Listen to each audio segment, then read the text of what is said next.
बिस्मिल्लाहिर्रहमानिर्रहीम। अस्सलाम वालेकुम। कैसे हो बच्चों? उम्मीद करती हूँ खैरियत से होगे।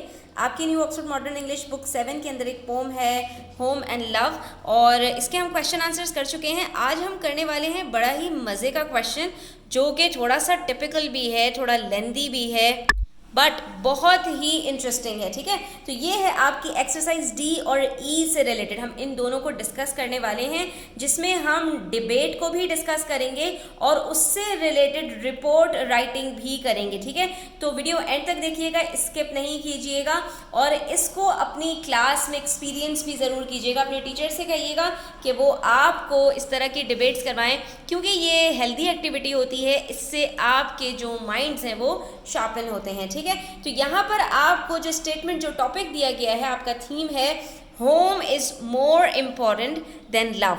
ठीक है, प्यार मोहब्बत से ज़्यादा घर आपके लिए अहम है। तो इन दोनों चीज़ों को आपने साइमल्टेनियसली रखते हुए कंट्रास्ट करना है, और अब इसके अंदर एक जो आपके पास ग्रुप बनेगा वो बनेगा इसके फेवर में, जो पॉइंट्स रेस करेगा इसकी फेवर में कि ये स्टेटमेंट बिल्कुल सही है कि होम हमारे लिए ज़्यादा इंपॉर्टेंट है। ठीक है, और जो दूसरा ग्रुप होगा वो बिल्कुल इसके अगेंस्ट में अपने पॉइंट्स रेस करेगा। ठीक है, तो अब यहाँ पर आपको जो डिबेट करनी है उसके अंदर आपको सबसे पहले form 2 groups, elect a leader और chairperson for each group.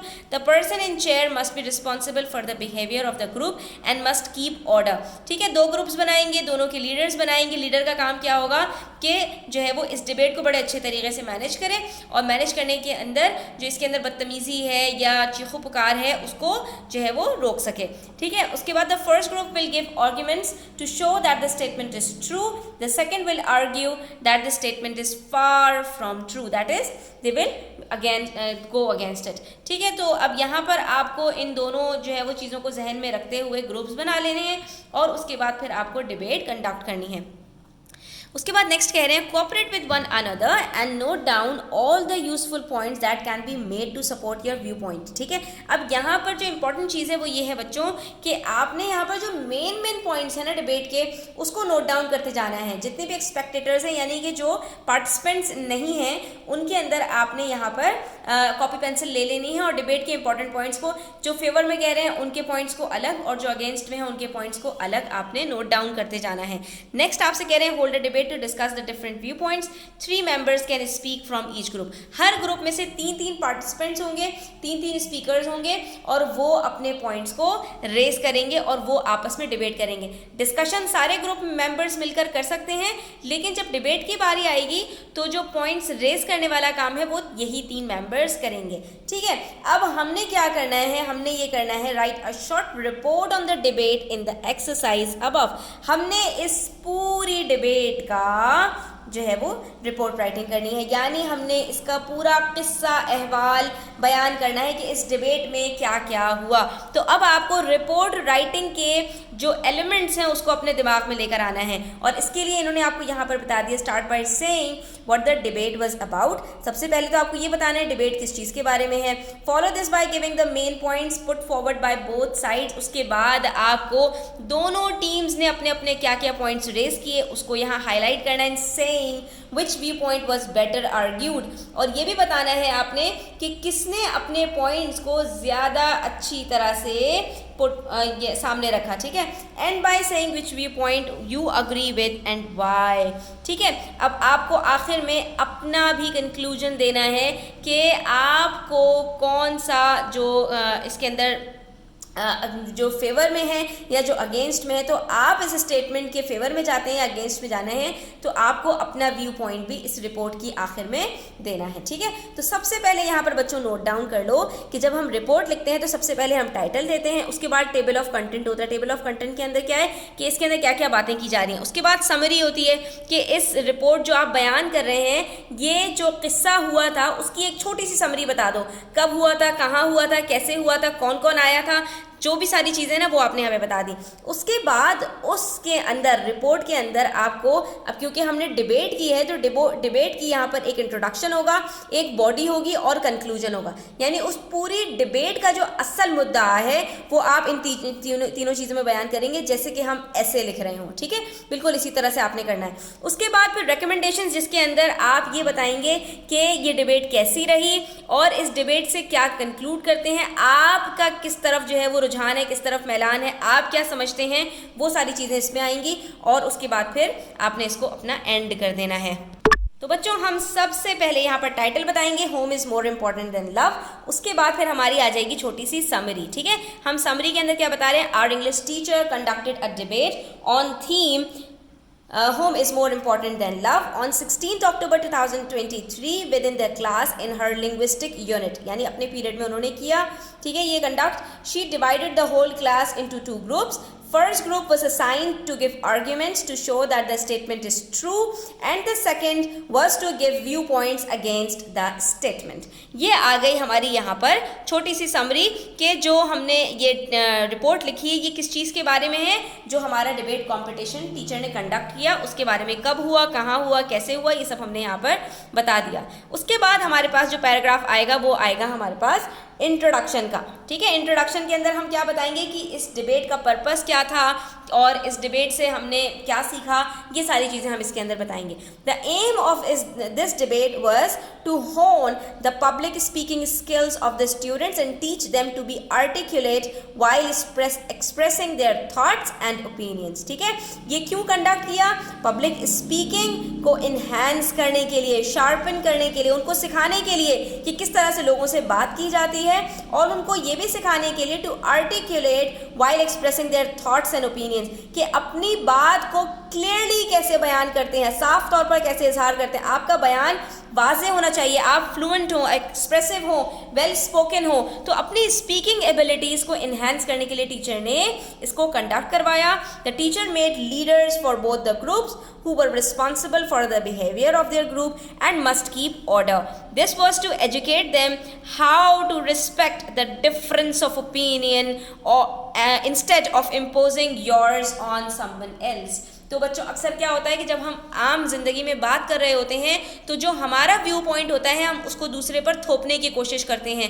Debate का मकसद ये होता है कि जब किसी का आपके साथ डिफरेंस ऑफ ओपिनियन हो, किसी की राय आपके साथ मिलती जुलती ना हो, तो उसके ओपिनियन को किस तरह से इज्जत दी जाए, रिस्पेक्ट की जाए।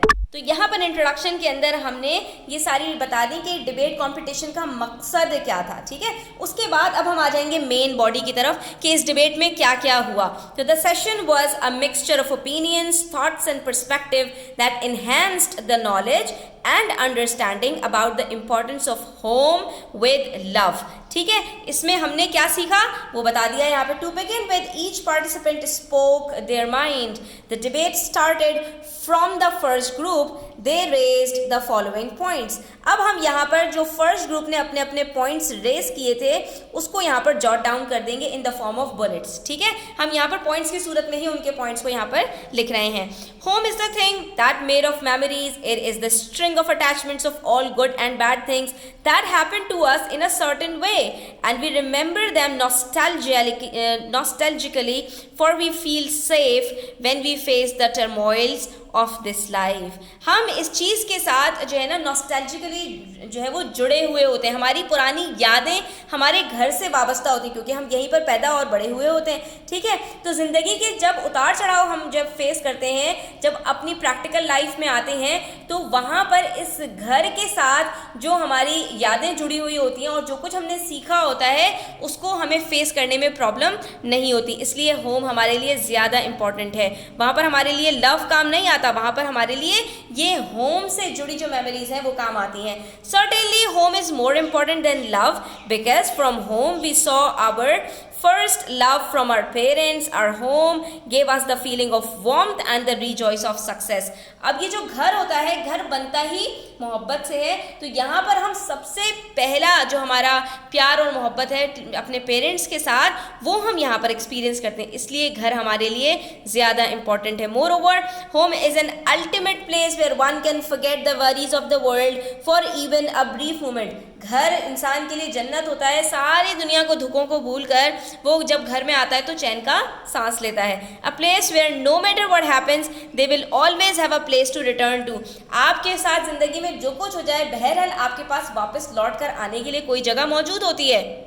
मज़ीद ये कि the magic thing about home is that it feels good to leave and it feels even better to come back. जितना घर को छोड़ के जाना अच्छा लगता है, उससे कहीं ज़्यादा वापस लौट कर आना अच्छा लगता है। तो घर आपके लिए ज़्यादा इंपॉर्टेंट हुआ ना। Everyone needs a home for a place to call theirs. It provides stability, security, a place to store our things. और ये हमारे लिए इंपॉर्टेंट इसलिए भी है क्योंकि हम इसको किसी भी चीज़ को ऐसा कह सकते हैं ना कि जिसको हम ओन करते हो, ये हमारी है। इससे आपके अंदर सेंस ऑफ स्टेबिलिटी, सिक्योरिटी, तो आपको इन सारी चीज़ों की ज़रूरत है अपनी इमोशनल जो है वो ग्रोथ के लिए। तो ये सारी चीज़ें आपको कहाँ से मिल रही होती हैं?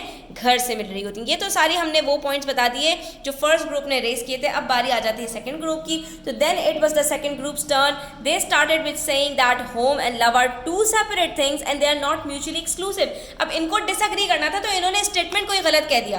क्या कहा कि ये जो दो चीज़ों को आप कंपेयर करने के लिए कह रहे हैं ना कि जो है वो होम ज़्यादा इंपॉर्टेंट है घर से, तो दरअसल ये जो दोनों टर्म्स हैं होम और लव, ये म्यूचुअली एक्सक्लूसिव हैं। म्यूचुअली एक्सक्लूसिव किसको कहते हैं? Two events that can not happen simultaneously. दो ऐसी चीज़ें जो एक साथ वाकई हो ही ना सकें, ठीक है। जैसे इवन नंबर्स हैं और ऑड नंबर्स हैं, तो ये दोनों चीज़ें इवन और ऑड होना किसी एक नंबर में जमा नहीं हो सकते, जिसको उर्दू में नकीज़ैन भी कहते हैं। क्या मतलब होता है इसका?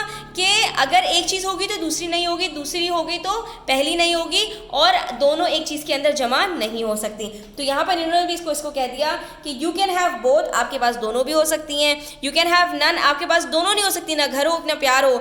And you can have one और द अदर, और इनमें से कोई एक चीज़ भी हो सकती है, यानी सिर्फ घर हो या सिर्फ प्यार और मोहब्बत हो, ठीक है। तो इसलिए आपने जो हमें टॉपिक दिया है यही बिल्कुल गलत है। उनको आर्ग्यू करना था, डिसएग्री करना था, तो उन्होंने यही स्टेटमेंट को ही गलत कह दिया। उसके बाद उन्होंने कहा they are not related. Moreover, humans live within the confines of their minds and hearts. Humans जो हैं वो अपने दिलो दिमाग के बीच में ही रहते हैं। Everything that motivates us is bound by this premise. और जिस भी चीज़ के बारे में सोचो तो वो घर में आके कन्फाइंड हो जाती है, घर में आके उसकी बाउंड्रीज जो है वो कैद हो जाती हैं। Love is what makes life worth living. असल चीज़ तो प्यार और मोहब्बत है, जो इंसान को जीने के काबिल बनाता है, जो उसको जिंदा रखता है, ठीक है। Even if it is only love of oneself which is rare, चाहे अपने आप से ही मोहब्बत क्यों ना हो, हालांकि ये चीज़ बहुत कम पाई जाती है। Usually love of oneself expands to include the love of others। क्यों? क्योंकि अपने आप से जो मोहब्बत है यही एक्सपेंड होकर दूसरों के साथ मोहब्बत आपको जगाती है। So home is just a place we stay, it is truly nothing without the love given to it by human energy. तो घर जो है वो तो सिर्फ एक रहने की जगह है, और वो घर आपके लिए तब तक सुकून का बाइस नहीं होता जब तक कि उसके अंदर प्यार और मोहब्बत ना हो। Love is what makes a home important because human is a social animal. और ये प्यार और मोहब्बत ही जो है वो इंसान के घर को जन्नत बनाता है, इम्पॉर्टेंट बनाता है, क्योंकि इंसान सोशल एनिमल है। उसको लोगों की ज़रूरत है, प्यार मोहब्बत की ज़रूरत है, उनसियत की ज़रूरत है। तो क्या चीज़ ज़्यादा इंपॉर्टेंट हुई? प्यार मोहब्बत ज़्यादा इंपॉर्टेंट हुआ। यहाँ पर स्टूडेंट्स हमारी बॉडी कंप्लीट हो गई क्योंकि हमने डिबेट को कंक्लूड कर दिया। अब हम चले जाएंगे कंक्लूजन की तरफ कि डिबेट किस तरह की रही और हमने इससे क्या सीखा। तो points represented were accepted by the spectators with cheers and claps. वहाँ पर जो तमाशाई बैठे थे, ग्रुप मेंबर्स जो थे, दूसरे जो स्पीकर्स नहीं थे, उन्होंने अपने अपने ग्रुप मेंबर्स के लिए तालियां भी बजाईं, और जो क्लासरूम था उसमें बड़ी ही जो है वो पजीराई वगैरह भी हुई। Some of the points even made us think about the facts. कुछ पॉइंट्स इस तरह के रेस किए गए कि हम सोच में पड़ गए कि क्या यार वाकई मतलब इतना ज़बरदस्त तरीके से इन लोगों ने जो है वो आपस में डिबेट की। There was so much talent in the room, the competition was so interesting with the exchange of students perspective by equally stating the agreement and disagreement with the statement, ठीक है। दोनों जो है वो बहुत ज़बरदस्त तरीके से लड़ रहे थे। जो हमें ये बताना था ना कि किसने अपना वही व्यू पॉइंट ज़्यादा अच्छा दिया, तो हमने बताया कि भाई दोनों इक्वली बड़े अच्छे अच्छे अपने पॉइंट्स रेस कर रहे थे। There there were 3 member speakers from each group who participated with great enthusiasm. The winners of the competition were, इसके बाद हम आखिर में जो है विनर्स बता देंगे। एक विनर हमारा जो है वो फर्स्ट ग्रुप से था और बाकी दोनों विनर्स हमारे सेकंड ग्रुप से थे, यानी कि जो लव वाली चीज़ थी वो जीत गई थी कि लव हमारे लिए ज़्यादा इंपॉर्टेंट है, ठीक है। और उसके बाद फिर स्टूडेंट्स यहाँ पर आपको रिकमेंडेशंस जो देनी है, अपने व्यू पॉइंट्स देने हैं, तो वो लास्ट पैराग्राफ के अंदर आ जाएगी चीज़। In my view both are equally important because a home without love can be a very sad place. Love provides emotional security in the form of trust, loyalty, help, courtesy, understanding, compassion, patience, caring and diminishing of self। ठीक है, तो मैंने यहाँ पर कह दिया कि भाई दोनों चीज़ें इक्वली इंपॉर्टेंट है, क्योंकि एक घर में जब तक प्यार मोहब्बत नहीं होगा तो वो आपके लिए खाली और सूना सूना सा होगा, ठीक है। अलबत्ता हाँ, जो लव है आपके लिए वो आपको इमोशनल सिक्योरिटी, स्ट्रेंथ देता है, जो इंसान के जीने के लिए बहुत इंपॉर्टेंट है। अगर उसका अंदर प्यार मोहब्बत से खाली होगा तो वो एक बंजर इंसान कहलाता है, वो या तो स्ट्रेस और जो है एंजाइटी का मरीज़ होगा और या फिर वो दूसरों पर गुस्सा करने वाली एक मशीन होगा, ठीक है। तो इंसान को ज़िंदा रखने के लिए प्यार मोहब्बत बहुत इंपॉर्टेंट रोल अदा करते हैं, ठीक है। तो यहाँ पर हमने ये सारी बातें बता दी, which some might say is considerably more important for human development, क्योंकि यही आपको जो है डेवलप करने के लिए काम आती है। तो यहाँ पर आज हमारा ये जो कॉम्पोजिशन पार्ट है ये कंप्लीट होता है स्टूडेंट्स। आई होप आपको क्लियर हुआ होगा। स्टिल कोई क्वेश्चन हो, क्वेरीज हो, कॉमेंट सेक्शन में पूछ सकते हैं। Thanks for watching the video till the end. Video अच्छी लगी हो तो प्लीज़ लाइक कीजिएगा, अपने फ्रेंड्स के साथ शेयर कीजिएगा और चैनल को सब्सक्राइब करते जाइएगा। अपना ख्याल रखिएगा। अल्लाह हाफिज़।